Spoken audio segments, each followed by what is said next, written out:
Hi hello ನಮಸ್ತೆ. Day 7 mini ವ್ಲಾಗ್ಗೆ ಸ್ವಾಗತ ಸುಭಾಗತ. ಬೆಳಗ್ಗೆ ಎದ್ದು ಆಫೀಸ್ ಕಡೆ ಹೊಂಟೆ. ಆಫೀಸ್ ಕಡೆ ಹೋಗಿ ಆಫೀಸ್ಗೆ ಹೋಗಿ ಬ್ಯಾಗ್ ಬಿಸಾಕ್ಬಿಟ್ಟು ನಂತರ ಬಂದೆ ನಾನು ಊಟಕ್ಕೆ. ಬೆಳಗ್ಗೆ ಬಿಸಿ ಬಿಸಿ ಇಡ್ಲಿ, ಕೇಸರಿ ಬಾತು, ನೆಕ್ಸ್ಟ್ ಟೆಸ್ಟ್ ಸಾಕಾಗಿತ್ತು. One of the best. ಮಧ್ಯಾಹ್ನ ಫ್ರೀ ಇತ್ತು ಅಂತ ನಮ್ಮ ಹೆಮ್ಮೆ ರಾಗಿ ಮುದ್ದೆ ಉಪ್ಸಾರು ಎಲ್ಲ ಗೊತ್ತಿರುತ್ತೆ. ಎಷ್ಟು ವಿತ್ ಪಲ್ಯ, 2 ಥರದ ಪಲ್ಯ ಕೊಡ್ತಾರೆ, ಕಾಳು ಕೊಡ್ತಾರೆ.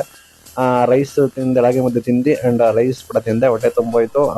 ಮಧ್ಯಾಹ್ನ ಲಂಚ್ ಬ್ರೇಕು. ನಂತರ ಫ್ರೀ ಇದ್ದೆ ಅಂತೇಳಿ ಪಾರ್ಕ್ ಕಡೆ ಹೋದೆ. ಒಂದು ರೌಂಡ್ ಪಾರ್ಕ್ ಕಡೆ ವಾಕ್ ಮಾಡ್ಕೊತಾ ಇದ್ದೆ. ನಂತರ ಲೇಟ್ ಆಯ್ತು ಅಂತ ಮನೆ ಕಡೆ ಬಂದೆ. ಮನೆ ಕಡೆ ಬಂದ ನಂತರ ಏನೋ ತಿನ್ಬೇಕು ಅನ್ನಿಸ್ತಾ ಇತ್ತು. ಹೊಟ್ಟೆ ತುಂಬಾ ಹಸಿದಿತ್ತು. ಒಂದು ಫುಲ್ ಮೀಲ್ಸ್ ತರೋಣ ಅಂತ ಹೇಳಿ ಹೋಗಿ ಒಂದು ಫುಲ್ ಮೀಲ್ಸ್ ಪಾರ್ಸಲ್ ತಂದು ರೂಮಲ್ಲಿ ಕಪ್ಪ ತಿಂದಾಕ್ಬಿಟ್ಟೆ. ನೆಕ್ಸ್ಟ್ ಡೇ ಎದ್ದೆ, ಆಸ್ ಯೂಶುವಲ್ ರೆಡಿ ಆದೆ ಆಫೀಸ್ ಕಡೆಗೆ. ಈಗ ಇಲ್ಲೇ ತಿನ್ಕೊಂಡು ಹೋಗ್ಬಿಡೋಣ ಅಂತ ಪ್ಲಾನ್ ಮಾಡ್ಬಿಟ್ಟು ಬೆಳಗ್ಗೆ ಬಿಸಿ ಬಿಸಿ ರೈಸ್ ಬಾತ್, ಒಂದೊಳ್ಳೆ ಟೇಸ್ಟ್ ಸಖತ್ತಾಗಿತ್ತು. ರೈಸ್ ಬಾತ್ನ ತಿಂದು ನಾನು ನಡೆದಿದ್ದೆ ಆಫೀಸ್ ಕಡೆಗೆಲ್ಲ. ಒಂದು ಕ್ಲೈಂಟ್ ಮೀಟಿಂಗ್ ಇತ್ತು ಅಂತ ಪೀಣ್ಯಾಗ ಹೋದೆ. ಪೀಣ್ಯಾಗೆ ಬರೋಬರ್ 20-25 ಕಿಲೋಮೀಟರ್ ಹೋಗಿ ಲಾಂಗ್ ಜರ್ನಿ. ಬೆಳಗ್ಗೆ ಹೋಗಿ ಒಂದು ಕ್ಲೈಂಟ್ನ ಮೀಟ್ ಮಾಡಿ, ವೆಬ್ಸೈಟ್ ರಿಲೇಟೆಡ್ ಮೀಟಿಂಗ್ ಎಲ್ಲ ಮಾಡಿ, ಅಟೆಂಡ್ ಮಾಡಿ, ಏನೇನು ತಗೋಬೇಕೆಲ್ಲ ತೆಗೆದುಕೊಂಡು ನಂತರ ನಾನು ಆಫೀಸ್ ಕಡೆ ಹೊರಟೆ. ನಂತರ ಆಫೀಸ್ ಎಲ್ಲ ಮುಗಿಸ್ಕೊಂಡೆ. ಲೇಟ್ ನೈಟ್ ರಾತ್ರಿ ಬಂದು ಇಲ್ಲಿ ರೋಡ್ ಸೈಡ್ ಊಟ ಮಾಡ್ಕೊಂಡು ಇಡ್ಲಿ ತಿನ್ಕೊಂಡು ನಾನು ಮನೆ ಕಡೆ ಹೊಂಟೆ. Thank you for watching till late.